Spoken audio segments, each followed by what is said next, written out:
तो हमारे विशेष संवाददाता ने बीजेपी के प्रदेश अध्यक्ष ओपी धनखड़ से खास बातचीत की, सुनवाते हैं। देखिए वसंत, बिल्कुल बीजेपी के प्रदेश अध्यक्ष ओम प्रकाश धनखड़ इस समय हमारे साथ हैं और 5 राज्यों में चुनाव की घोषणा हो चुकी है। सबसे पहले वही सवाल हम लेते हैं। धनखड़ साहब, 5 राज्यों में चुनाव की घोषणा हो चुकी है, किस तरह से देखते हैं इस बार बीजेपी का क्या प्रदर्शन रहने वाला है? देखिए, भारतीय जनता पार्टी पुनः सरकार बनाएगी और हमारे नेताओं की ड्यूटियां लग गई हैं। 15 से ज़्यादा नेताओं को एक एक जिला राजस्थान में सौंप दिया गया है। 50 से अधिक लोगों को अभी विधानसभा सौंपने वाले हैं और एक अच्छा वातावरण है। भारतीय जनता पार्टी की सरकार निश्चित बनेगी। कांग्रेस की निश्चित रूप से पराजय हो रही है। मैं भी घूम कर आया हूँ, 7 विधानसभाओं की मीटिंग मैं लेकर आया हूँ, तो वातावरण एकदम मैं कहूँगा कि बीजेपी के पक्ष में है, कांग्रेस के विरोध में। कुछ नेताओं की ड्यूटी मध्य प्रदेश में भी लगी है, लेकिन हरियाणा के कम लोगों की लगी है। ज़्यादा लोगों की ड्यूटी मैसेज के रूप में वो राजस्थान में और भी निचले स्तर तक जो है कार्यकर्ताओं को भेजेंगे और मैं कहूंगा कि विजय का प्रश्न बीजेपी के पक्ष में जा रहा है। कोई चुनौती रहेगी, क्योंकि अभी फिलहाल हम कहें तो एक ही राज्य में सरकार है, एक के साथ गठबंधन में भी है, 2 जगह कांग्रेस की सरकार है, तो क्या कुछ चुनौतियां रहेंगी? आपने कहा कि 5 राज्यों में सरकार। देखिए, मध्य प्रदेश में हमारी सरकार लंबे समय से है, लेकिन हम एंटी इनकम्बेंसी को पर इनकम्बेंसी में बदलने में बहुत सारे राज्यों में कामयाब हुए हैं और निश्चित रूप से भारतीय जनता पार्टी अपने मेहनत से, पुरुषार्थ से उसको कर पाती है। और छत्तीसगढ़ और यहाँ कांग्रेस की सरकार है, तो निश्चित रूप से भारतीय जनता पार्टी जो है, मुझे लगता है कि अच्छी, जैसे यहाँ राजस्थान में एक वातावरण बना है, तो इसी प्रकार का वातावरण छत्तीसगढ़ में भी भारतीय जनता पार्टी विजयी होगी।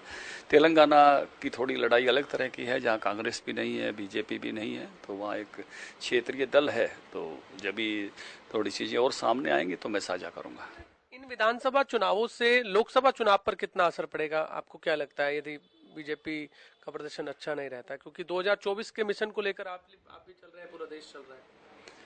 देखिए, उत्साह तो बढ़ाते ही है निश्चित रूप से। जिस प्रकार का चुनाव का परिणाम आता है, मैं बिल्कुल ये कहूँ कि परिणामों का बिल्कुल आंशिक भी असर नहीं होता, ऐसा नहीं है। एक उत्साह का वातावरण उस प्रकार का बनता है, लेकिन मैंडेट, जिसको मैं ये कहूँगा कि राज्यों का मैंडेट और केंद्र का मैंडेट लोग नेतृत्व देखकर देने लगे हैं और कई राज्यों में तो इसका एकदम आपको स्पष्ट रूप से जो है वो भी अंतर दिखाई देता है। जैसे दिल्ली जैसे राज्य में हमने देखा कि निचली सरकार किसी और को देते रहे, लेकिन उनकी सरकार होते हुए 7 की 7 सीट मोदी जी को देते रहे। तो इसलिए केंद्र के नेतृत्व के बारे में, दिल्ली के बारे में मोदी जी पहली प्राथमिकता बने हैं और इसका स्पष्ट जो है अंतर, इतना स्पष्ट अंतर जो है वो पिछले चुनावों में देखने के लिए मिला है। राहुल गांधी कह रहे हैं कि पूरे देश में जाति जनगणना होनी चाहिए, आपको क्या लगता है कि जाति जनगणना? जब आदमी सारे को साथ लेकर चलने का सामर्थ्य खो देता है तो छोटे छोटे टुकड़ों की बात करता है। ये हमेशा ऐसा ही होता है। जब समग्र को साथ लेने का सामर्थ्य किसी का नहीं रहता तो वैसी बातें बोलता है। मोदी जी सबको साथ लेकर चल रहे हैं, सबका साथ, सबका विकास, सबका प्रयास। अब उनको लगता है कि समग्र को हम साथ लेकर चलने की, टोटल को साथ लेकर चलने की स्थिति में नहीं है, तो बांटो, टुकड़ों में बांटो। कांग्रेस की पहले भी यही है कि माइनॉरिटी प्लस कुछ कास्ट प्लस कर लो और उसके लेकर चुनाव, तो ये फूट डालो, राज करो की जो नीति है वो हमेशा ही कांग्रेस पार्टी की उस प्रकार की रही है। ये कोई नया डिजाइन नहीं है कांग्रेस पार्टी का। बहुत वर्षों तक वो अपने आप को दलितों की और जो है माइनॉरिटी की, इनकी पार्टी के रूप में अपने आप को एस्टेब्लिश करके चलती रही, पिछड़ों को साथ लेकर चलने की बात करके चलती रही। लेकिन समय के साथ साथ ये सब लोग सने सने करके उनसे दूर गए। जब दलितों ने भी देखा कि बहुत वर्षों तक केवल और केवल अनुसूचित समाज वर्ग ने की केवल और केवल हमारे नाम से राजनीति होती रही, कोई बदलाव नहीं हुआ। बाबा साहब को भारत रत्न जैसा देने का भी काम वो करने में हिचकिचाते रहे। जो भाजपा और वीपी सिंह जी की सरकार साथ आई तब उनको दिया गया, तो उन्होंने देखा इसी प्रकार से जो पिछड़ा वर्ग समाज है उन्होंने भी देखा कि केवल और केवल ये बयानबाजी तक लोग सीमित हैं, अपने को ही सर्वोपरि भी रखते हैं। किसी पिछड़े वर्ग के नेता उस प्रकार से आगे आ जाएं तो ये तो इनके कभी डिजाइन में रहा ही नहीं। तो ये बहुत मैं कहूं कि एक अलग इलीट मानसिकता के लोग हैं कांग्रेस पार्टी वाले, केवल और केवल पॉलिटिकल यूजेज के लिए इस तरह की भाषा का इस्तेमाल करते हैं। वो कह रहे हैं कि जहां जहां कांग्रेस की सरकार है वहां तो हम कराएंगे। अभी बिहार में भी हुआ, आपने देखा, और मांग सरकार केंद्र सरकार से भी कर रहे हैं, वो भी जहां जहां भी उनकी सरकार है वो भी कर रहे हैं। नहीं, मैंने बताया ये तो स्ट्रेटेजी है ना, बांटो साथ, सबको साथ लेकर नहीं चल सकते तो बांटो। पहले भी कांग्रेस यही करती रही है, तो बांटो, बांटने की बात करो।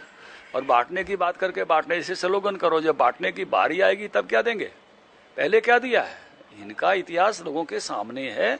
इन्होंने कभी इन वर्गों को जो इनका हक हकूक मिलना चाहिए था वो कभी दिया नहीं। जो लोग पहले स्थानों पर पहुंच सकते थे उनको कभी पहुंचने नहीं दिया। ऐसे कांग्रेस के इतिहास को सब जानते हैं।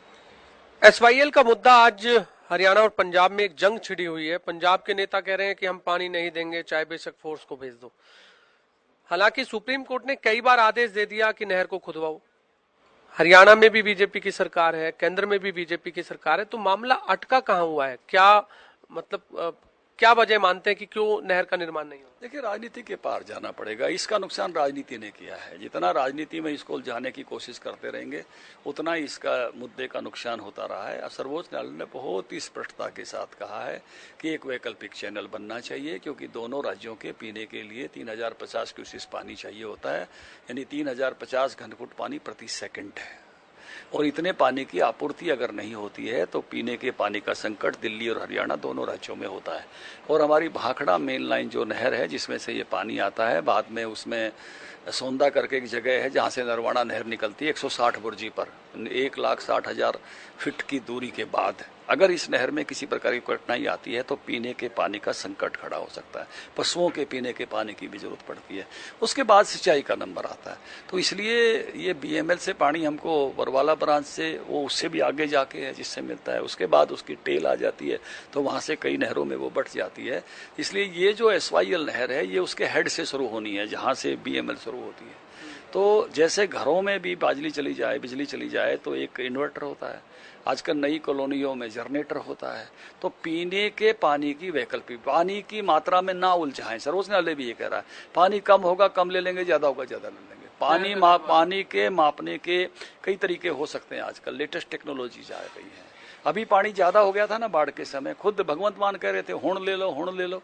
तो बहुत समय ऐसा हो सकता है जब पानी बहुत ज्यादा हो, हमको अपने माप से भी ज्यादा मिल जाए, 19 लाख एकड़ फीट से भी ज्यादा मिल जाए जो मिलना है इस नहर के माध्यम से। पाकिस्तान जाता हुआ पानी उन्हीं को लगे कि भी हरियाणा के किसान भाइयों को जाना चाहिए, साढ़े भरा है। तो ये बात उनके ध्यान में आ सकती है। लेकिन अभी इस नहर की तो फुल कैपेसिटी है।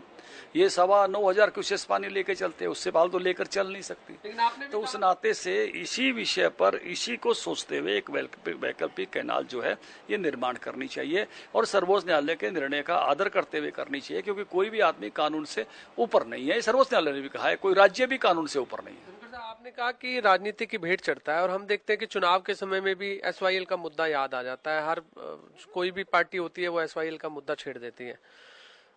इसका कोई समाधान होगा? सारी चीजें आपने बता दी। सभी दलों को समझना चाहिए अब इसमें वोट नहीं रहे हैं। एक समय था जब इसने सरकारें बनाई थी, सरकारें बदली थी, लेकिन अब ये वोट का मुद्दा नहीं है। अब तो ये समझदारी से निर्णय और समाधान का मुद्दा है। ये पंजाब की राजनीतिक लोगों को भी समझना चाहिए और हरियाणा के राजनीतिक लोगों को भी समझ में आ गई है ये बात। ये केवल ऐसा मुद्दा नहीं है केवल हम बात करते रहे। जब 91 में भी रामविलास जी जब चुनाव लड़ा रहे थे बीजेपी को, रामविलास की वाणी एसवाईएल का पानी, ये स्लोगन था। और आज मैं 2023 में बात कर रहा हूँ जी। उससे बीच के कितनी चीजें हमने देखी हैं। रातों रात वो विधानसभा, काले कानून, कितनी चीजें हमने देखी हैं। वो आंदोलन वो हमने देखा है जिसमें सारे रास्ते रोक दिए गए थे। बहुत सारी चीजें हमने देखी हैं इस मुद्दे पर। तो इस नाते से अब ये मुद्दा उन सबसे पार जा चुका है। अब तो समाधानों की जरूरत है। देश हर विषय में समाधान की तरफ बढ़ रहा है, इस पर भी समाधान की तरफ जाना चाहिए और सर्वोच्च न्यायालय के निर्णय का सबने आदर करके पालन करना चाहिए।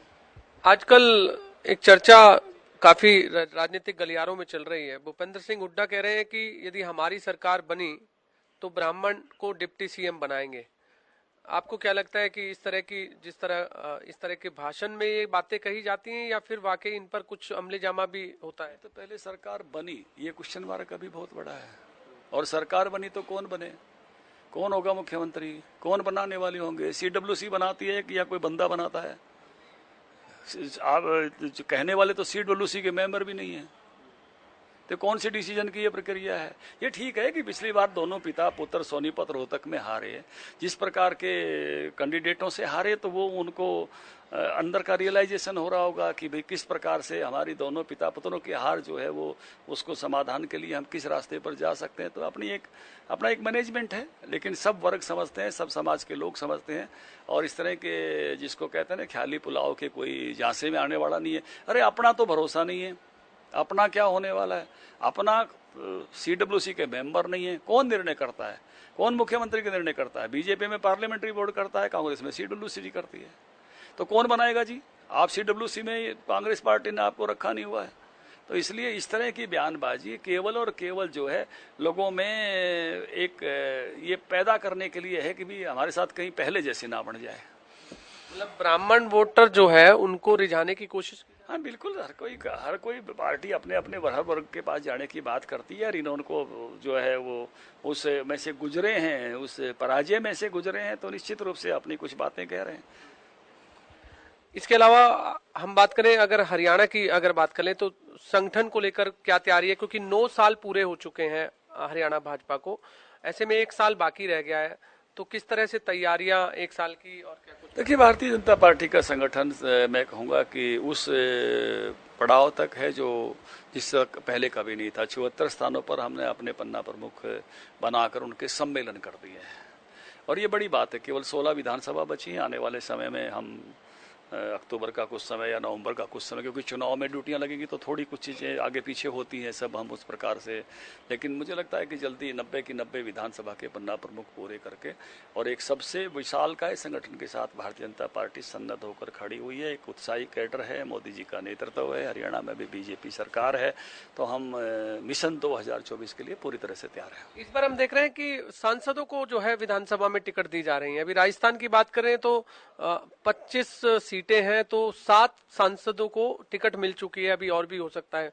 तो क्या हरियाणा में भी इस तरह की कोई योजना तैयार कर रहे हो आप? हरियाणा का चुनाव लोकसभा के बाद है, तो उसके बारे में विचार लोकसभा के बाद करेंगे।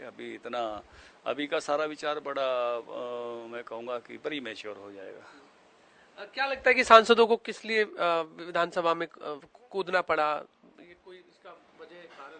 नहीं, देखिए, जो भी अवेलेबल बेस्ट कैंडिडेट होते हैं हमेशा पार्टी इसका प्रयास करती है, तो जो अवेलेबल बेस्ट कैंडिडेट लग रहे हैं उनको दिया जा रहा है। ये तो हमेशा होता रहता है और खुद नेताओं की भी इच्छा रहती है, कभी लोकसभा कभी विधानसभा, उनको लगता है कि कौन सी चीज़ ठीक है। उनकी व्यक्तिगत इच्छाएं भी, अपेक्षाएं भी कई बार निवेदित होती हैं, लेकिन उसके साथ साथ जो है पार्टी की स्ट्रेटेजी भी होती है कि अवेलेबल बेस्ट कैंडिडेट को दिया जाए।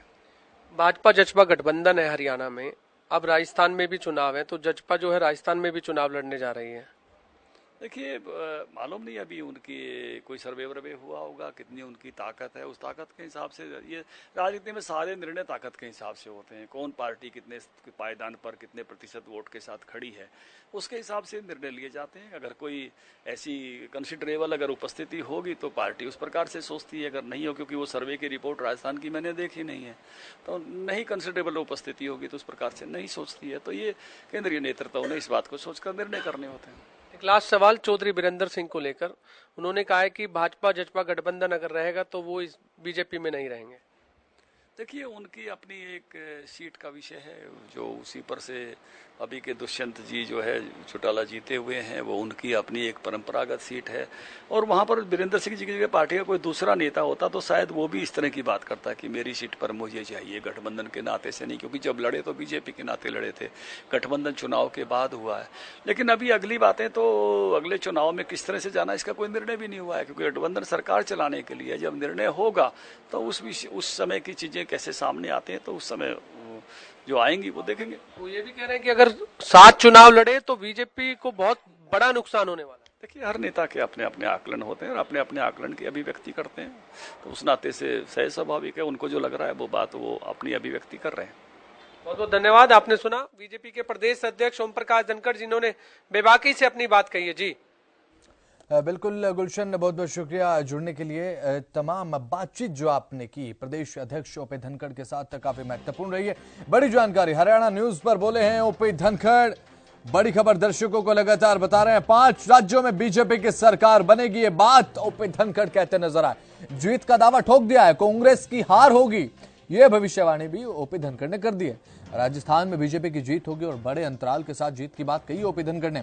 हम सबको साथ लेकर चल रहे हैं इस समय, ये बात ओपी धनखड़ ने कही। और साथ ही कहते नजर आए कि कांग्रेस की राजनीति टुकड़ों में बांटो की, फूट डालो की राजनीति कांग्रेस करती है और सबको साथ लेकर नहीं चल सकते तो लोगों को बांटो, ये बात कांग्रेस को लेकर कही है प्रदेश अध्यक्ष ओपी धनखड़ ने बीजेपी की तरफ से।